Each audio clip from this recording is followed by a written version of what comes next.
কত কি হতে পারে জানো? ধরো তুমি রাস্তা দিয়ে যাচ্ছ, পেছন থেকে একটা লরি এসে তোমার দিয়ে চলে গেল। ধরুন না আপনি আমাকে আদর করে বাড়িতে খেতে দিলেন, লুচি, আলুর দম, টমেটোর চাটনি।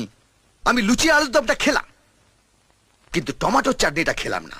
তার বদলে আপনার ওই পচা টমেটোটা পায়ের নিচে পচ করে দিলাম, আর টমেটোর বিচিগুলো পক করে বেরিয়ে এলো। আমার হরিপদ সামন্ত জিন্দাবাদ, হরিপদ সামন্ত জিন্দাবাদ, হরিপদ সামন্ত জিন্দাবাদ, হরিপদ সামন্ত জিন্দাবাদ, হরিপদ সামন্ত জিন্দাবাদ। তুমি তুবান? হ্যাঁ, নতুন এন্ট্রি। আর আমি কে নিশ্চয়ই বলার দরকার নেই, এরা বলে দিয়েছে। হরি নামটা শুনলাম। হ্যাঁ, ভেতরে চলো, আরো কিছু শোনাবো। এখানে দাঁড়িয়ে শোনান না, সব কথা তো সবার সামনে বলা যায় না। আপনার এই চ্যাংকাদের কাছে তো শুনেছেন কি এই বস্তিতে ঢুকতে গেলে পাসপোর্ট আর ভিসা দুটোই চাই। আছে তো, পাসপোর্ট ভিসা দুটোই আছে। তোরা দাঁড়া। হরিপদ সামন্ত জিন্দাবাদ, হরিপদ সামন্ত জিন্দাবাদ, হরিপদ সামন্ত বসুন, জিন্দাবাদ, হরিপদ সামন্ত। বলুন কি বলতে চান।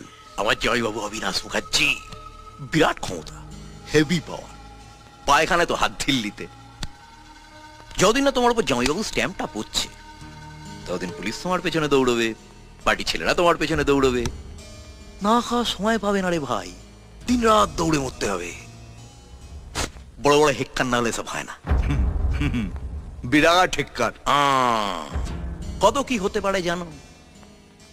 ধরো তুমি রাস্তা দিয়ে যাচ্ছ, পেছন থেকে একটা লরি এসে তোমার দিয়ে চলে গেল। আপনি সকালবেলায় কীর্তন গাইতে বেরিয়েছেন, হঠাৎ একজন আপনার পাছায় ক্যাট করে একটা লাথি মারলো, আর আপনি সোজা গিয়ে গুয়ের ডোবায় ঢপ করে পড়লেন। না না, হবে বলছি না, হতে হতে পারে। ধরুন না আপনি আমাকে আদর করে বাড়িতে খেতে দিলেন, লুচি, আলুর দম, টমেটোর চাটনি। আমি লুচি আলুর দমটা খেলাম, কিন্তু টমেটোর চাটনিটা খেলাম না। তার বদলে আপনার ওই পচা টমেটোটা পায়ের নিচে পচ করে দিলাম, আর টমেটোর বিচিগুলো পক করে বেরিয়ে এলো। আমার না না, হবে বলছি না, হতেও তো পারে।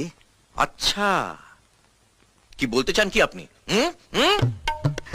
এবার দরজাটা বন্ধ করি, কীর্তন হবে, খোলকার তাল বাজবে না।